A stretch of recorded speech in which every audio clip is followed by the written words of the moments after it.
അളവിൽ കൂടുതൽ മദ്യം കൈവശം വെച്ചതിന് സ്ത്രീക്കെതിരെ കേസെടുത്തു. പെരിങ്ങോം കുപ്പോളിലെ നമ്പിടത്തിൽ വീട്ടിൽ കൃഷ്ണന്റെ ഭാര്യ എൻ ജാനകിയാണ് പെരിങ്ങോം SI പി ജിൻസ്കുമാറിന്റെ നേതൃത്വത്തിൽ പിടികൂടിയത്. ഇന്നലെ വൈകുന്നേരം 4:15 പട്രോളിംഗ് ഡ്യൂട്ടിക്കിടെയാണ് ജാനകി പിടിയിലായത്. ഇവരിൽ നിന്നും 500 മില്ലിലിറ്ററിന്റെ 8 കുപ്പി മദ്യം പിടിച്ചെടുത്തു. കുപ്പോൾ ഊരിന് സമീപത്തെ വാട്ടർ ടാങ്ക് പരിസരത്ത് പ്ലാസ്റ്റിക് സഞ്ചിയുമായി സംശയകരമായ സാഹചര്യത്തിൽ കണ്ട ജാനകിയെ ചോദ്യം ചെയ്തപ്പോഴാണ് മദ്യം കണ്ടെത്തിയത്. CPO PK Reshma, driver CPO Manish എന്നിവരും SIയോടൊപ്പം ഉണ്ടായിരുന്നു. നിങ്ങൾ സ്വർണ്ണാഭരണങ്ങൾ വാങ്ങുമ്പോൾ വഞ്ചിതരാകാതിരിക്കാൻ ജാഗ്രത പാലിക്കുക.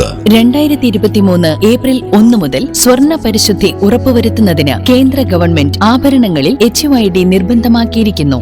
100% ആഭരണങ്ങളും HUID മുദ്ര ചെയ്ത മലയോര മേഖലയിലെ ഒരേയൊരു jewellery Padinjath golden diamonds, Cherupuzha, Alakode, Padiyottuchal, wholesale division, Thrissur.